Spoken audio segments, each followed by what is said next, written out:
that out quick.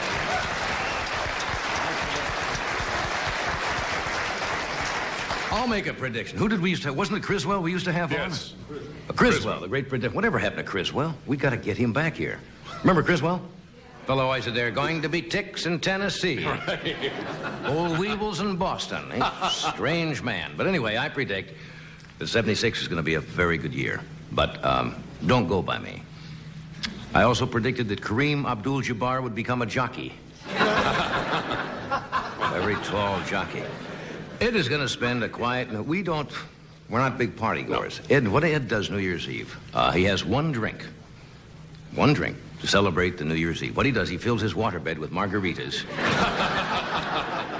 Puts salt around the edges and just lay there sucking on a lemon, yelling, whoopee. Which is better than you did last year. That's right. Last year, it made no sense at all. No. Well, you know what he did last year? Checked into a Burbank motel with a case of vodka, about 6 bottles of Galliano, some orange juice. He put a dress over his wearing blender and checked into the motel as Mr. and Mrs. Harvey Wallbanger. I mean, that is a weird night. Tommy, is Tommy here tonight? Yes, Tommy Newsom's around. got an exciting evening. You know what he does? Right. He's taking a drink, then rushing down to the Hollywood Wax Museum and pick a fight with Humphrey Bogart. I have some sad news for the band, guys, about your New Year's Eve party. Yeah? They intercepted the Costa Rican fishing boat.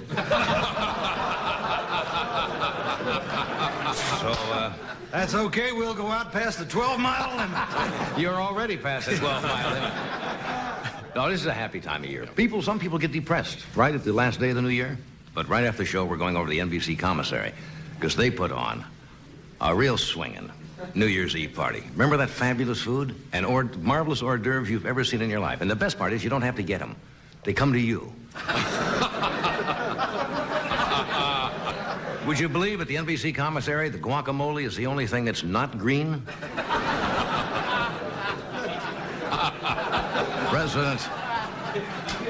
President Ford, I understand, is going to... True. What's so true? President Ford is having a big bash at the White House tonight. He invited the conservative part of the Republican wing. And at midnight, they're going to ring in the old. That's what they're going to do at midnight. Now, in Burbank, where we do the show, it always says from Hollywood, but we should give Burbank credit out in the valley here. It's a nice city. We kid Burbank. They have a number of exciting parties here. Burbank does have... They have some older senior citizens. And what they do at New Year's Eve, at the stroke of midnight, they kiss anyone who's having a stroke at midnight. It's kind of a weird type of thing. And they have... champagne is up 10% this year. I don't know whether you know this or not, but they have a local champagne out here. Chateau Burbank. 1928. It's not exactly a champagne. What it is, it's a magnum of barium that's been passed through Lawrence Welk's bubble machine. Where'd you used to spend? You grew up in Lowell, Massachusetts. Lowell, Massachusetts. Yeah. Lowell, too? Yeah. Hey, Boston. Yes. I come from Nebraska, you know. Yes. And New Year's Eve's a little... See, back there, I have kind of strange memories because they made confetti out of cow chips. And I always tried to get home before 12 o'clock because it was grim. And in Nebraska, they didn't have a big band like Guy Lombardo or anything like that. They just had Pop Hawkins. He used to play Old Lang Syne by blowing across the top of a Dr. Pepper bottle. That's all there was. That's about all there was. That's about all there was, sir. And that's about the what?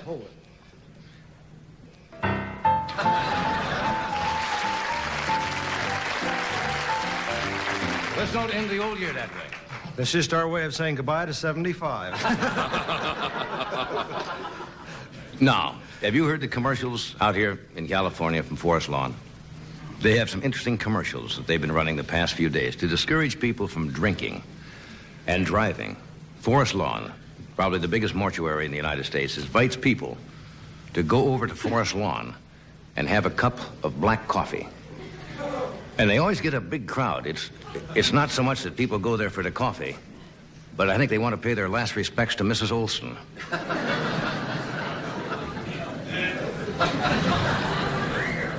Well, one strange news item to wrap this up. We always have a strange news.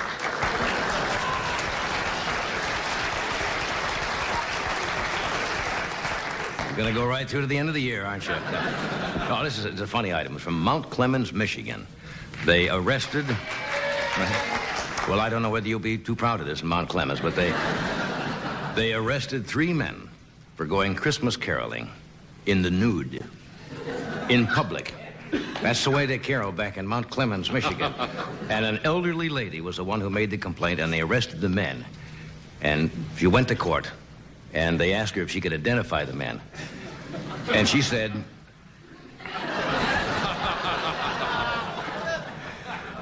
any of the carolers. She said she couldn't remember their faces, but she'll never forget their fa-la-la-la-la-la-la-la-la. From Mount Clemens, Michigan. That's what she...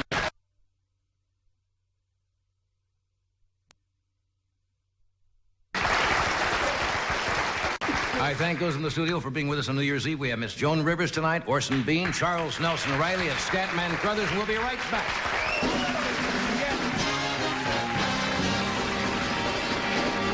After this.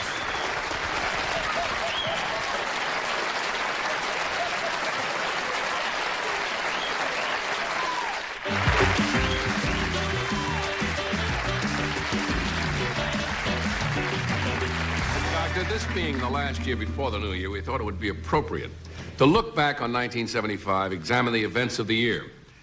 To do so, we called upon perhaps the greatest expert of the year, making his farewell appearance for 1975. Ladies and gentlemen, please welcome Father Time.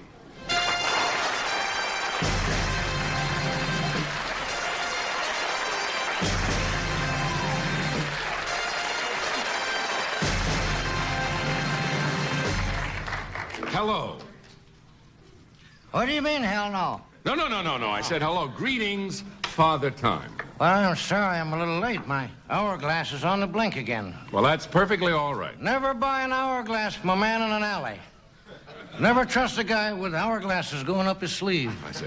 Tell me, Father... Shoddy merchandise. For a shoddy sketch. Tell me, Father Time, how does it feel? Your days are numbered. I mean, it's almost time for you to pass on.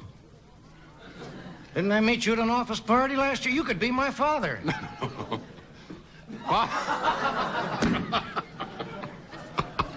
Father Time, what single thought comes to your mind when you think of the year 1975? Something my wife said on her honeymoon. Something your wife said on your honeymoon reminds you of 1975? What was that?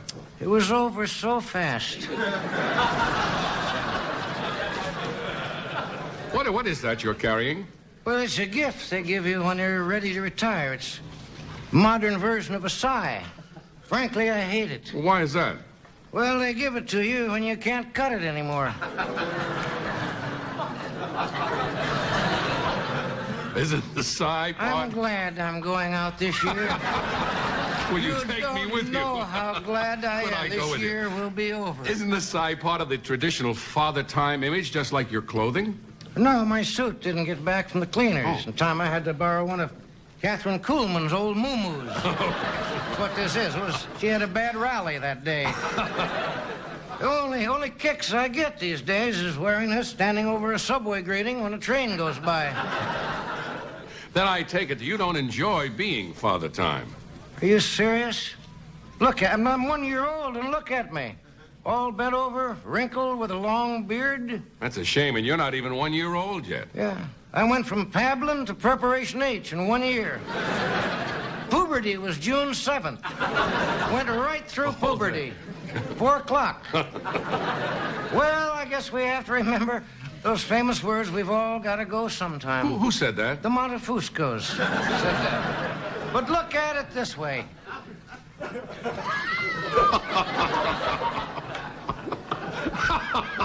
Look at it this way. I'm trying to look at it anyway. Listen to me. Death is only nature's way of telling you somebody else wants to use the tennis court.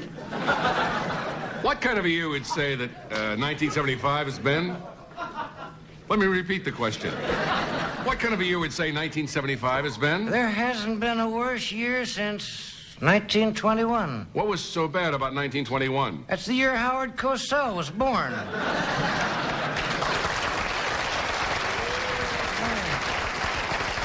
A little late in the sketch for that, but we'll take it. What would you say was the biggest single business failure in all of 1975? Single biggest business failure, I think, Yes. was the factory they built to make Wilbur Mills party hats. That went right in Right the down the tubes. drain. Yeah. What do you think of the Democratic presidential candidates? Well, I fall asleep every time I try to count them.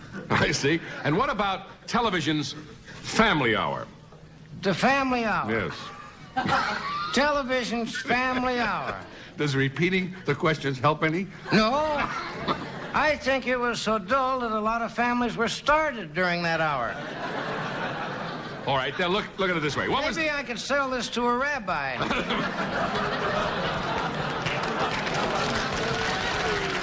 What do you think was the best thing that happened in 1975? Chick I met in Toledo.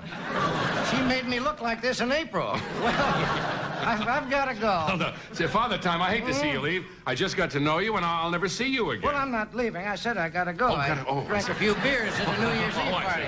Father Time, I hate to see it all end. Yeah. What happens to you now? Well, I might try out for the New York Jets. My legs are better than Joe Namath's. Otherwise, I shall fade into that never, never land where time stands still and nothing ever happens. The guy had to blow his nose right on the straight line.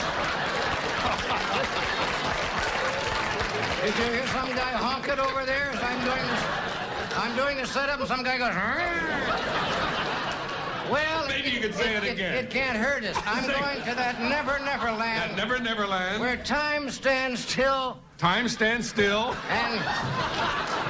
and nothing ever And happens. nothing ever happens. That's the Father Time rest home in the sky? No, that's Burbank. Obvious, That's son of a what it gun. is.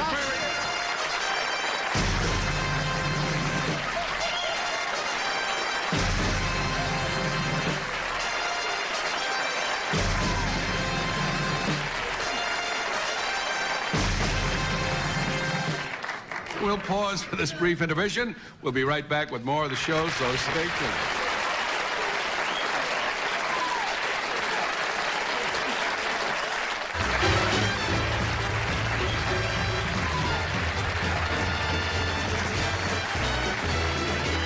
Welcome back to the last, 12 minutes Yes. of 1975? That's it? Well, here we are. It's hard to believe, but this is our 18th New Year's Eve together. That's right. 18 years we've been together. You'll drink to that. I'll drink to that. A lot of water has gone under the bridge in those years. A lot of everything. A lot has of gone under everything, the yes. bridge It's in called those years. Time a Joke. Hey, I don't know whether you saw it. Anyway, we have Joanie Rivers with us tonight, Orson Bean, Charles Nelson, and Reilly, and Scatman Crothe, and we have a brand new set. It that is gorgeous. John Schrum, our set designer, and his staff came up with for the band. Look at that. Isn't that pretty? That is some thick. Yeah.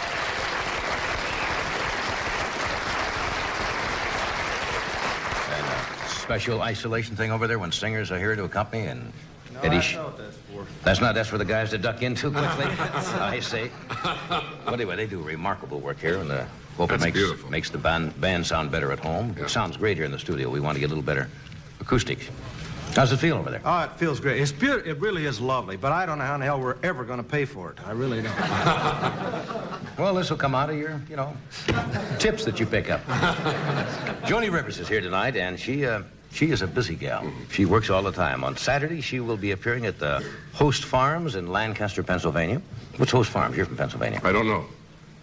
Aren't you from there? I'm from Pennsylvania, but you can't know everything in a city. Yeah, but you should know Host Farms. I just don't happen Lancaster. to know. I know Lancaster. I don't know Host Farms. Oh, well, that's where she's You know gonna be. everything about Nebraska? Yes. You say that's the difference between you What's the and me. smallest town in Nebraska? Hayter, Nebraska. Hayter? What's the largest town? Omaha. Omaha. On Friday, she's on Hollywood Squares. He bought Hayter. What does he know? On Friday, she's on Ever been Hollywood. to Host Farms? What? Ever been to Host Farms? Yes, I played there once. Oh, did you? Then you On- know where it is. No sense asking me. Well, being from Pennsylvania, I think you should know that. I don't know it. All right. I admit that. On Friday, she's on Hollywood Squares. On the 12th, I knew about Hayter. Hater may not be the smallest town now. It was when I was back there. Well, that's when I knew about it. On the 12th, she'll be here hosting a tonight's show, and the following night, she opens at Ye Little Club in Beverly Hills. Then she's working, I think, 2 Sweet 16 parties in Encino. And Earl Scheib is opening across. She'll be there at that opening. And would you welcome Miss Joan Rivers?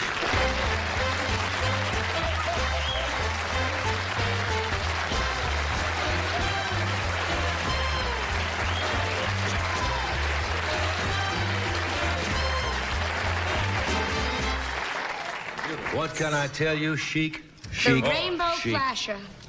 Hi, sailor. I'd heard they'd retired the NBC Peacock this year, but I didn't know you, Why do you buy anything? No, that's I very bought it pretty. from a Mexican widow.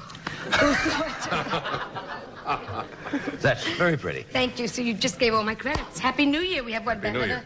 Yeah, What? another 8.5 minutes. Oh, and, I'm sick of it already. what? 3.5, then we're 3 going and to a cut half? away. Oh, gosh. Yeah. Well, Gosh! happy... You I am sick of New Year's. I'm sick of the bicentennial. Hasn't even started. I thought it was last year. Terry, They're I running bought out of Christmas bicentennial ornaments minutes. at bicentennials. And hasn't somebody said to me, I did my minute a year and a half ago. Yeah. Who's left? They're running out of people, you know. They come up with people now. Hi, I'm Stephen Garlandong. And you say, who's Stephen Garland? Hi, You know, I'm a hooker from Beverly Glen. 200 years ago today. The whole army had tried. I gave the whole army a disease. Yes, anyway. That's the way it was 200 years ago. That's the way it was. So New Year's, you Oh, depressing? Well, first of all, see, I'm so stupid No. that I'm an optimist. I made a New Year's resolution like a dope, because they're going to fall through. Well, no, that's a good idea. It shows a positive attitude. Yes, sir. What did you resolve? I'm going to write a book for women that hate to cook called Fear of Frying. Fear of frying.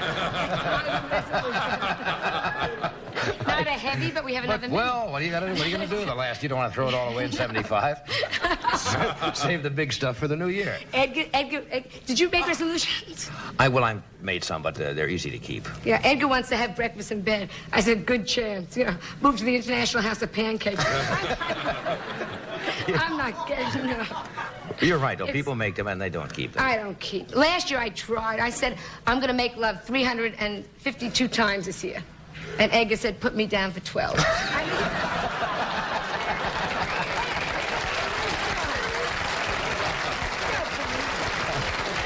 It's been a rotten year. I'm glad it's gone. 76 should be much better, boy, because to 74. You know what happened? You know what I think happens? It's the one Don't that... you feel? Everybody feels that way, Oh, yeah. by the way. 76. I think what it is, it gets depressing, and everybody Yes. goes out and they push a little too hard. They say, well, it's for some reason it's the last day. We're going to be happy. We're going to have a great time. So you go out already, you know. Are you going out? No, not really. I wasn't asked anywhere. You know how many parties are going? Thanks, Helen Reddy and Jeff. You didn't ask us. Thanks, Harold Robbins. We weren't asked. Weren't asked. Thanks, probably to your house. We weren't asked. Thanks, the Hollywood Squares group. We weren't asked. I'm so depressed. You see? Edgar locked the door on me. You can't get... He's having a party inside. I'm going to be outside knocking. Do you Can I have come really in? any plans? Now, come on. You have something you must... Well, I don't make last New Year's Eve. I thought we just Remember New spent York? it alone. New York, where the ball comes from Yes. Times Square? This Yeah. year they're not going to have the ball. They're going to pass the hat instead. Yes, Yeah. Mayor Beam slides down with a hat. With a hat saying, help us. We didn't do that in Nebraska. You heard me talk about Nebraska. Yeah. Every New Year's Eve, Uncle Ned would throw a capon off a silo. And it would just come down, hit the ground. It was a small version of a New Year's Eve. No, but you have to do. Last New Year's Eve, I wanted to be very romantic with Edgar. Yeah. So I got into a black nightgown, and I said to him, tonight, you can do anything you want to with me. He said to me, get on your hands and knees. And I did, and he stood on my back and changed a light bulb. Then it's over. Edgar's not the old romantic. No, not the old romantic. You know, and I don't know why. I try, but it's... You know why? Because we married too late.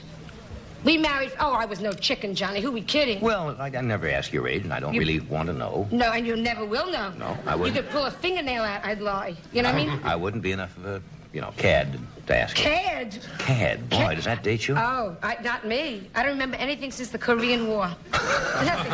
My nurse held me up. She said, see? She got a double hernia from holding me. So But you she held got me married up. late, really? Yeah, I got married. My wedding... But that they say that's good because you've had all those experiences before you meet somebody. Please, I was so... the hot gift of my bridal shower was a monogram denture cup. I mean, we were not children. We have cut away, do we? Yes. No. Oh, now it's gonna be New Are we Year. going to come back, and when we come back? Yes, are we? During this break? Wow. Oh, It'll be a whole new year. it's a whole new year. You'll see a different change in me. Okay. But you'll be a year older, you see? Says you, mister. We'll be back for the New Year's in just a moment. Stay with us.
We've spent a number of New Year's Eves on this show, and What? I think if we had to say anything, you said it. Let's hope that 1976 is a better year around the world for All of everybody us. in all countries, and that's all you can wish. That We should all have it's a peace and happier. happiness. That's all you can wish.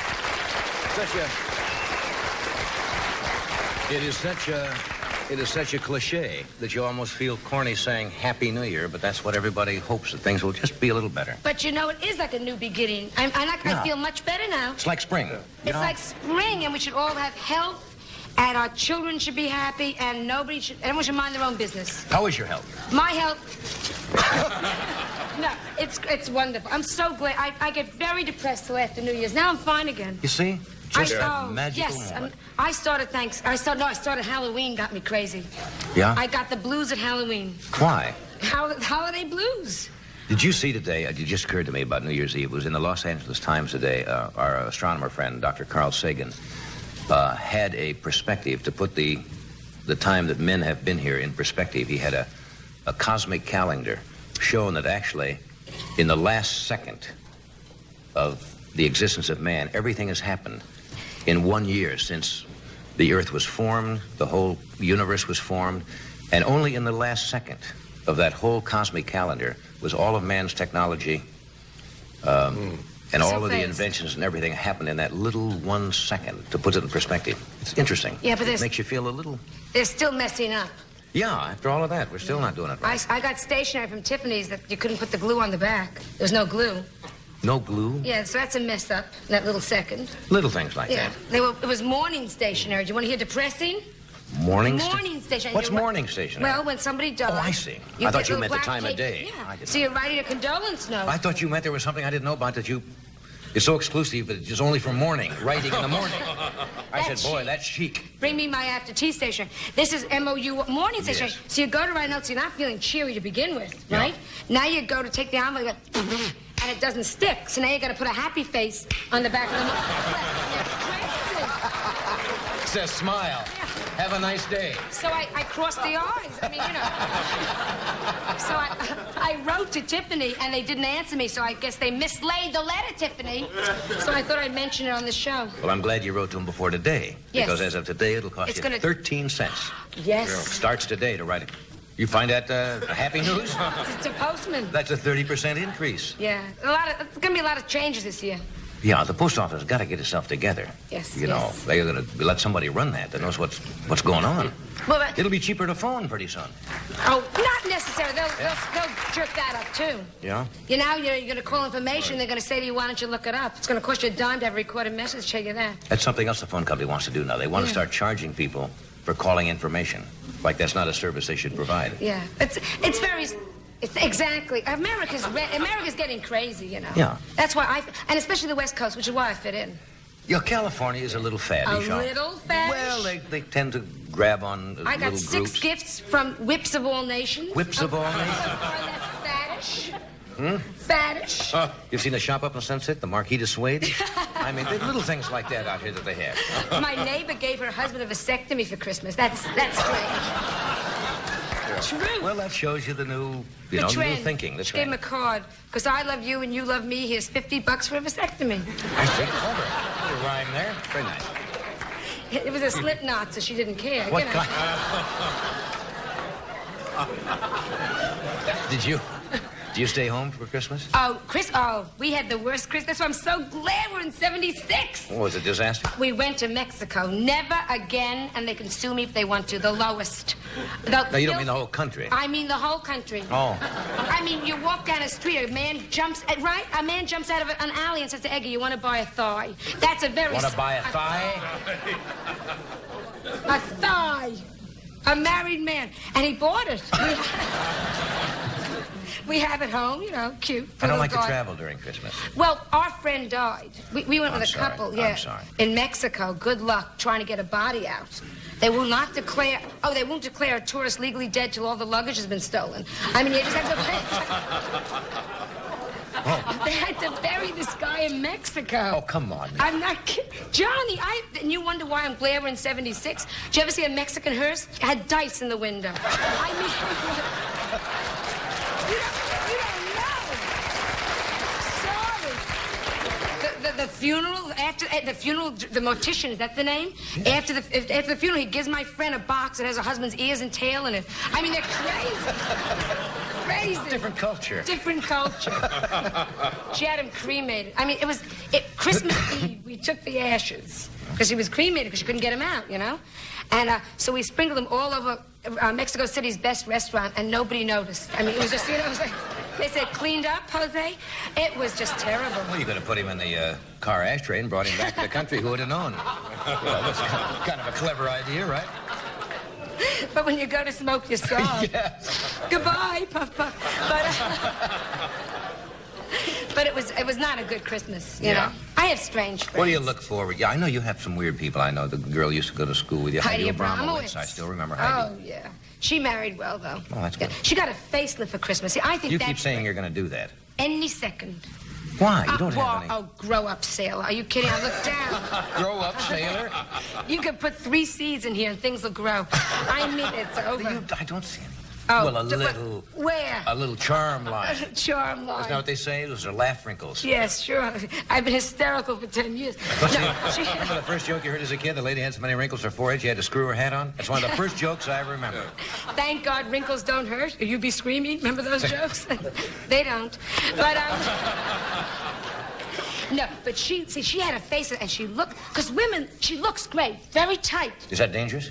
Oh, I don't think so, except every time she crossed her leg, her mouth opens. But see, she lied to me. I said, did you have it done? Because I figure, ask. Yeah. And this liar, she says, no, woman is talking to the partner here. No, she says it. Went to the bathroom, tinkled through her ear. I mean, so obvious. Well, that's a bad doctor, obviously. So you can tell who's had a facelift. They go to the jar and they take off an earring. It's a dead giveaway. You know? So you really think you'd do that? Anything. Anything. Here we go again. But I feel 76 is going to be a good year for me. I'm going to fix it all up, pull it all together, and... Why not? Why not? They come out with General Motors comes out every year with a new model. Why shouldn't women? Or men, for that? Why not? So, except men, no. Men don't have to. Men, here we go. Yeah. The guy I was in love with the most. We can talk seriously, can't we? Sure. I feel very close to you Good, tonight. I know. It's an emotional time. It's an emotional time for you. The guy I felt the closest was Myron. Thank you. Yes. Myron Silverbaum. Myron Silverbaum. Not much of a name. Well, what Gentile. Gentile. Kind of a stupid Gentile, Yes. Myron Silverbaum. What did Myron do? What But he happened was to him? very short, and I was mad about. I mean, he was, but like short. Short, you mean? He would walk into a pool hall and open his mouth. They shoot an 8-ball into it. Oh, well, I mean, that's short. That's short. Very extremely You know how small. short he was? Well, how short was he? Summer vacation. Yeah? He worked at the circus. They used to shoot him out of a pistol. I mean, that's a short. You don't find a man of that caliber very often either. Sure. If you'd have thought of that bad joke, you'd have done it. Because I went out with strange guys. Yeah. Oh. Myron's. I went out with a dentist, 38 years old. He had no patience, so he gave himself braces. You know. So he used to give me a hickey. I'd have 12 stitches in the neck. I mean, you know, it's like, you go home to your mother, what's up? Nothing. You know, I was strange people I dated. Yeah. Well, I hope you have a happy Happy 1976. Oh, I hope we all have a great 76. We will. Point. It's going to be Yeah. bicentennial, but... Bicentennial. Why not? Better to live here and be able to about this bicentennial than live somewhere else where they'll shoot you if you say against. Absolutely. Right? Okay, we'll take a break. We'll come right back.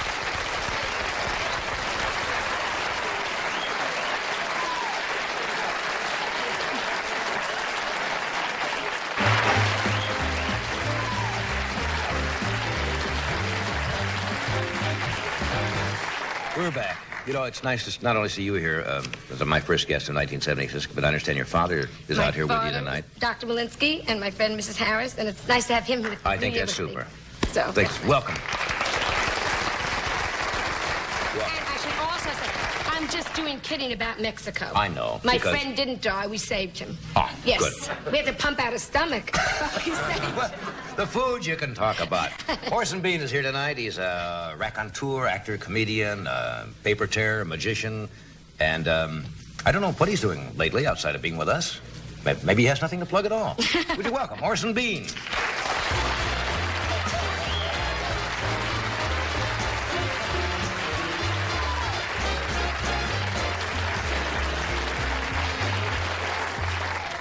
At the tremendous risk of being repetitive and corny, Happy New Year. Happy New Year. I don't know what one can say that has a better sound than Happy New Year. Happy New Marvelous New Year doesn't make it, and success, but Happy New Year seems to flow. Yeah. I like that. Happy New Year. Yeah. It's become a cliche because it sounded good the first time anybody said it. I wonder who the first one was that said that. I don't know. Some caveman or something? When it's only a relative amount of time since the New Year started on January 1st. I mean, Well, they changed the calendar. It was a Gregorian calendar, then Right. the Caesarean calendar. the New Year really should come at Easter time, in my opinion. Who the hell wants to start a New Year with snow hanging around and all of that stuff? A New Year should start when nature's New Year starts. In the spring. Little green things are coming up. January should be in April. Except that would ruin April. The hell with that. Actually, if we were smart, we would have 13 months of exactly 4 weeks each. Would we? Yeah. Did you didn't mention, I was sure Carolyn put Oh, it it doesn't up. make sense. That's Yes, that's makes 52 sense to me. weeks. 13 weeks of 4 weeks each. There had to have and been put an a- extra month in there called Mulman. Mulman. April, Mulman, May, or whatever you want to. Yeah. You could have a national contest Yeah. to find that new month, and then Yes. everything would be the same each year. The guy would say, when were you born? He says, the 13th of Mulman. That's right. Right. Interesting. Anyway, I interrupted again, which is I'm prone to There do. was a second added tonight to the whole world. And I was sure that you would take note of that. Didn't anyone hear that? Oh, yes, they added 1 second to balance the Right. atomic clocks or something right, like that. Right. And I don't know what we're going to do with it. But there's a second more that we have to fool around with. Yeah. Like, how are you, honey? Happy New Year. You want to fool around for a second? Oh, don't start. Time is a rather interesting thing. I think Yes. J.B. Priestley did an entire book on time. Yes. A thick book on just time and what it really is and what it means. And it means what you want it to mean Of here. course. We have Arbitrary, you know. we have such things that are arbitrary that we select. One of the things that I wanted to talk about was the fact that Christmas was a great holiday for thousands of years before the birth of Christ. In fact, the Hanukkah holiday and the Christmas holiday are simply incorporations of a pagan holiday that existed for thousands of years before. And like, even as the Catholic Church in South America tried to get the people to give up some of these pagan Indian holidays and finally said to hell with it and incorporated it into St. Cecilia's Day or something, Right. where they kill the chicken, and dance around. Well, Christmas, or the actual date of Christ's birth, is really lost. No, I and think December he- 25th, according Yes. to I thought they thought it was in the spring sometime, at Maybe least. April, maybe Mulman. What do we know what they called them back then? The point is, though, that it is really the midwinter solstice plus 2 holiday. The midwinter solstice is the 23rd of December, and it's the shortest day of the year. Now, back in the days of the cave people, it looked to them like the sun was getting smaller and smaller in the sky. In fact, it was. And they didn't know if it was ever coming back. And if it didn't come back, they didn't go and put on the electric light. They didn't turn up the heater. That was it. That was all they had. So by December 24th, the sharpest-eyed shaman in the tribe, the wisest man, would have spotted... There he is now. The guy didn't... Yeah, right. The sharpest-eyed man, the wisest man in the tribe, would have spotted by the 24th of December that the sun was not getting any smaller. And by the 25th, he would have been able to spot that the sun was coming back. So over the millennia, the 25th of December, even though it might have been called, the 19th of Gazunkas back then, became an enormous period of celebration. And Christmas was against the law in the church in the early centuries because it was a pagan holiday. And finally, they figured you can't lick them, so join them, and they decided to celebrate Christ's birthday on December 25th, which was already a big party. Same as the Jews did with Hanukkah. And I heard the other day that there's an African holiday on December 25th. So every religion recognizes That's an arbitrary date. Right. That's interesting. I didn't know that. Next question. What is the Yes. capital of North Now Dakota? here's a question from Mrs. Freebie. Yes. Montauk. She'd like to know. Right. Why don't you start with a joke? All Start right. the new year with an out-and-out joke. No pretense at... There's a book called Breaking It Up, The Best Routines of the Stand-Up Comics, and they sent it to me in the advanced thing the other day, and I'm in there. I'm the very first one because it is chronological above the new wave of comics. And they started way back in the 50s with me and go up through Gabe Kaplan and the David Steinberg and Robert Klein and the new ones. And they've got the first joke that I ever told on your show there, so it bears repeating. It's about the parrot. The guy who has a parrot who is in a very bad way, Joan. This parrot writes to the lovelorn column. He's desperate for a female parrot. He sits looking out the window as the pigeons fly by anything. People come to the man's house and the parrot's looking at them with terrible, malevolent, beady eyes, making obscene suggestions as they walk past the cage. He's in a very lonesome parrot. A lonesome parrot, to put it mildly. The guy reaches into the cage to change the paper or something. The bird is on his arm. It's terrible. Finally, the guy takes the parrot to a vet. The vet examines the parrot, says, he says, it's obvious what your parrot needs. He says to the man, I have a sweet young female bird in the back. The parrot's in his cage listening to the conversation. And the vet says, for $15, he says, your bird can go in the cage with my bird. And the parrot's in there, and the guy says, geez, I don't know. He says, $15. And the parrot says, come on, what the hell? Finally, the guy says, all right. He gives the vet the 15. The vet takes the parrot, puts him in the cage with the female bird. They close the curtain. The two men go and sit down. There's a moment of silence, and then suddenly, quack, quack, quack, feathers come flying over the top of the curtain. The vet says, holy gee, he runs over, opens the curtain. The male bird's got the female bird down on the bottom of the cage with one claw. With the other claw, he's pulling out all her feathers. He's saying, for $15, I want you naked, naked.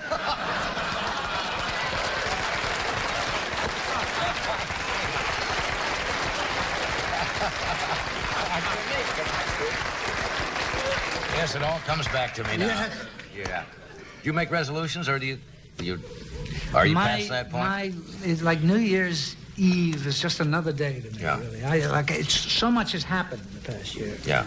My life keeps, Your lifestyle changes, like the tide goes out and a new lifestyle comes in. It does. I enjoy that.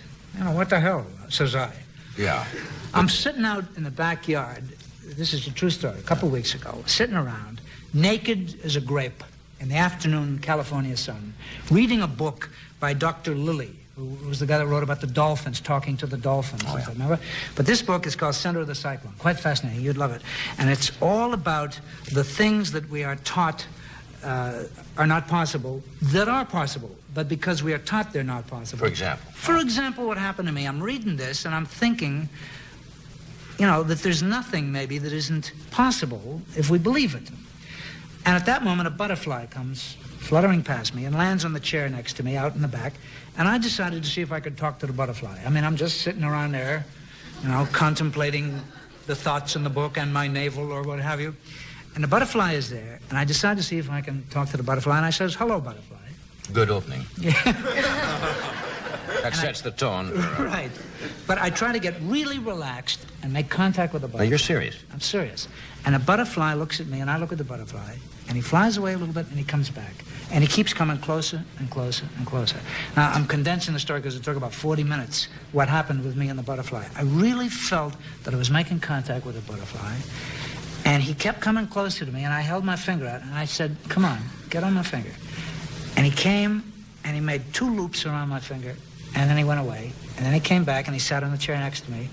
And I tried to see if I could really feel how it would be like to be in that butterfly's body, and to feel those beautiful wings, and to have that little body and those extra legs and things, and to feel what it must be like to have all the stuff behind you, all the caterpillar type stuff, and to live for love and beauty, because that's all. They don't live long, and all Yeah. they do is fly around and make love with other butterflies.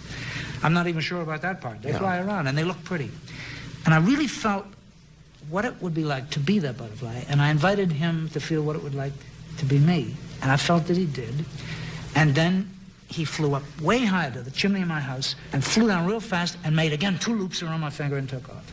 Then I stood up naked in the afternoon sun and put my finger there and I said, "Come on." And the butterfly flew over and landed on my finger, and we looked at each other for about 30 seconds, and then he went away. True? True. That's a strange story. And yet it didn't seem strange. It's almost, what's the word I'm searching for? It's almost like the old saying, all is one, whether you win or we are all one and so forth. That kind of... That's the way I felt about it. Really, I felt at that moment like I was totally in touch with That's strange. everything. It was interesting. Take a break here. We're coming right back in just a moment. 2 moments.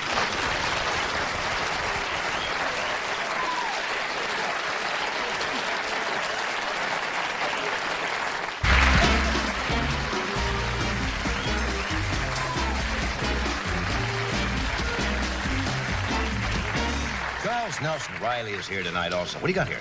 I'd forgotten. I really just wanted to mention this as a favor to the people. It's a little book called Hope for the Flowers about butterflies.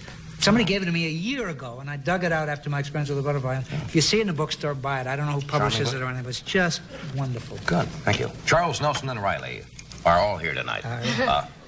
He's a funny man, most talented guy. And he's directing now. He's a production of La Boheme, starring Roberta Peters. In Providence on January the 10th, and he leaves for New York soon to begin work with Julie Harris in the Broadway play The Belle of Amherst. Would you welcome Charles Nelson Reilly?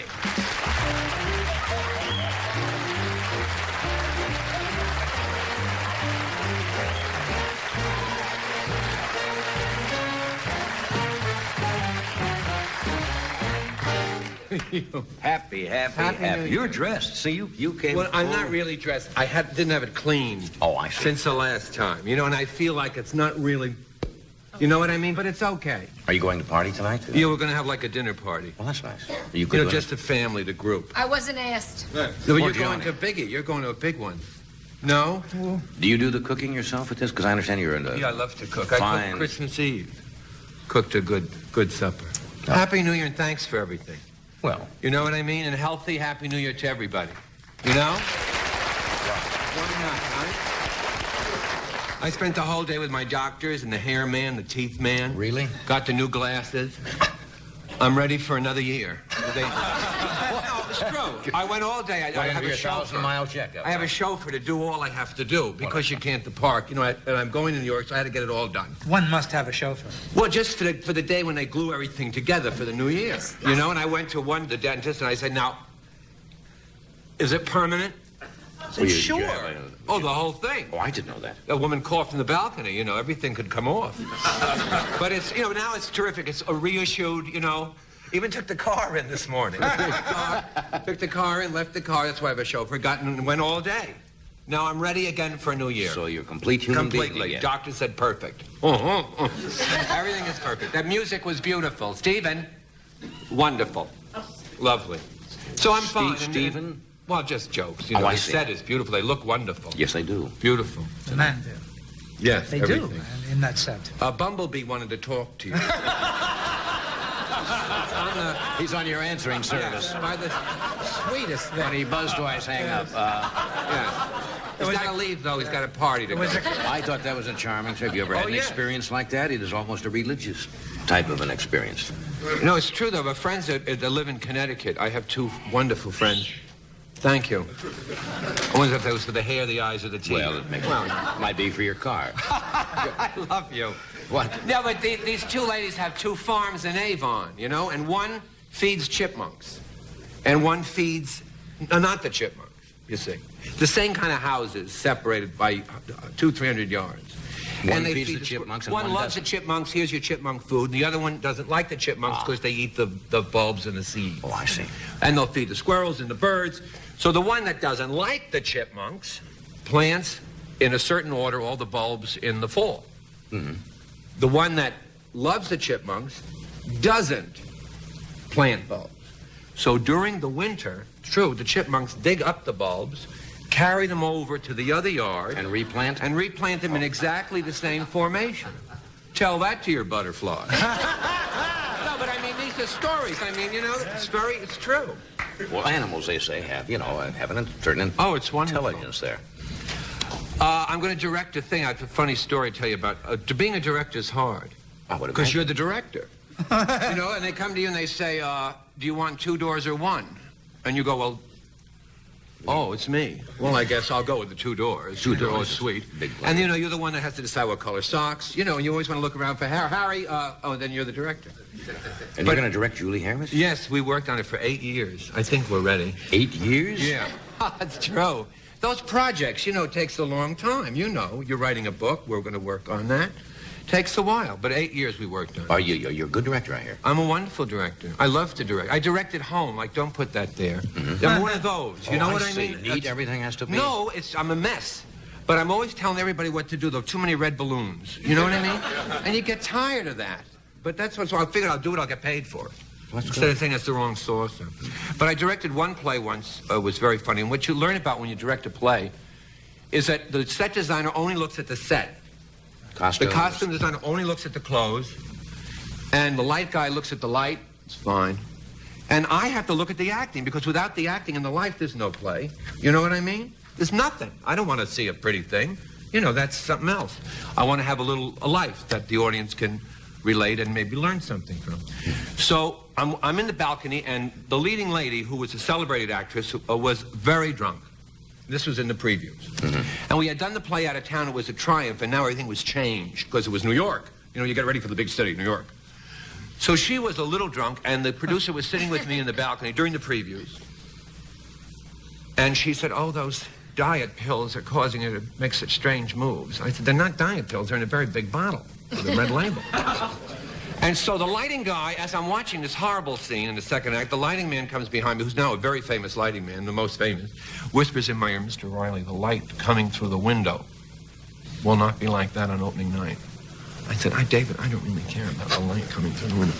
And watch the scene. Then the next night he comes to the next preview.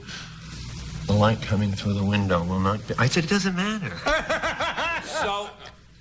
Finally, in this play, which was No Coward, they're always lighting cigarettes. You know what I mean? You're constantly smoking cigarettes, darling, and it's much the cigarettes. And she has this big dress on like a parachute, and it catches on fire. Oh. Now, I'm not talking like, you smell something burning, like... You mean I'm fire, talking fire. your basic flash. You know what I mean? I'll show you fire. Right. So I'm in the balcony, and there she's on fire. And as she's burning, and the audience is screaming, he comes to me and says, Mr. Reilly, the light coming through the window. I said, David, it doesn't matter. The leading lady is on fire. And who cares? But it's true. It's true. Well, I assume you hosed her down quickly, and she was all right. Oh, she was fine. Nothing ever happens. You know that. It happens, but it doesn't happen. Yeah. Like in God's Favorite, the last play I was in, this huge rock fell right in the middle of the scene. We had rocks in the second act, and they're stored in the first act because there's no room backstage. It's not like a movie where there's a lot of room backstage. If you come off the stage, good night, Philip. Oh! And you have to go down the hall. It's Broadway. Good night. Certainly. So they're stored the rocks over Butterflies Are Free is my favorite play. So a rock fell down. So the rock fell down, but no one was hurt. But these things happen all the time. That's but what it'll makes- be all right. That makes what makes theater what it is. It'll be a smash. It'll be fun. Do you know the word that they have in the theater for making do when something goes wrong? It's called swallowing the saw. Swallowing the file. It says swallowing the file is what you do when something goes wrong. And it came from a play that was originally produced, a prison melodrama, where the guy is ready to escape because his mother has baked a cake with a file in it. And he gets the file out and is just about to make his escape by sawing through the bars, and he has a gun and everything. And one of the prisoners passes down the word and says, "Renfrew, your mother is dead." And the guy says, "Oh," and he picks up the gun and he's going to shoot himself, and that's the end of the melodrama, that's the end of the play, and the gun goes click, and it doesn't work. And they have a standby gun with the stage manager off stage, and off stage he hears click, and that sound don't happen. How was he going to kill himself? And the curtain is waiting to come down, and he picks up the file, and he says, I'll swallow the file. And he's gone like this, and the curtain slowly comes down. Swallow the Why file. not? Yeah. Another parcel of showbiz mania behind the scenes. We'll take a break, and we're coming right back.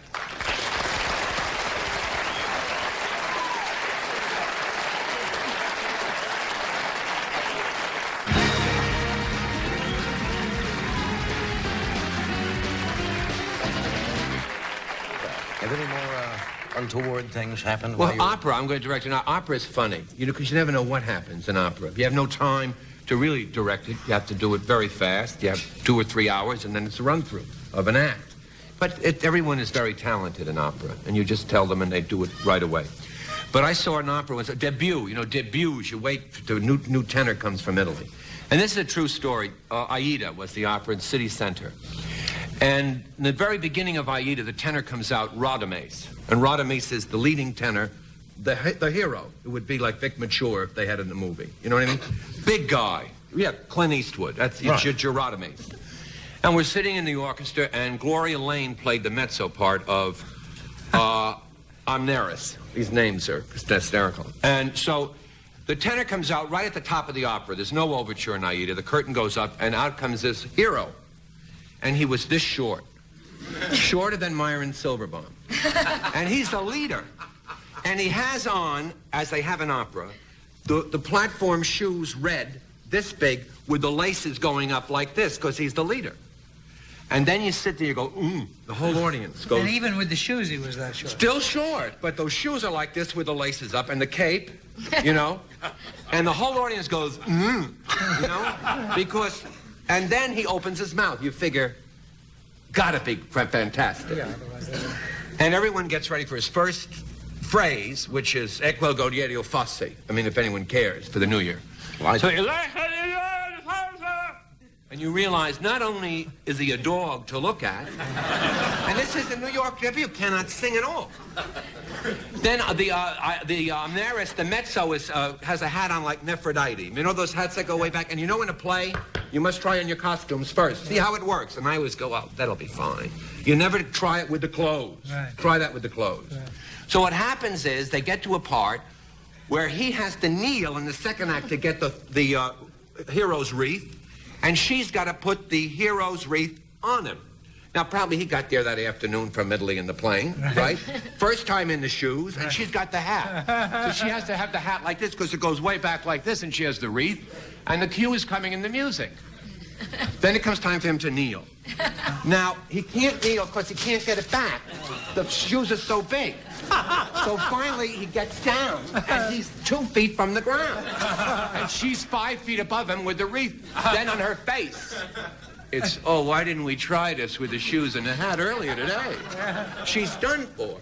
So what she did is she just, what the hell, ring toss time. What can you do?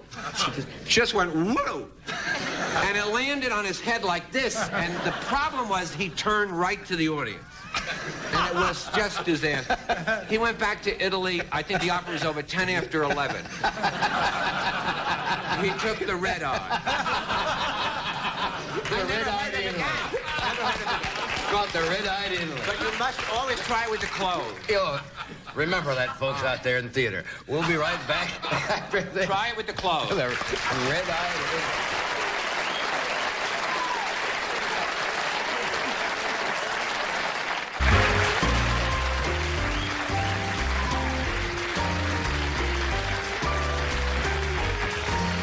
Scatman Crothe is with us tonight. He has an upcoming one-man show scheduled to open on Broadway in February. Would you welcome in the new year, Scatman Crothe? Scat.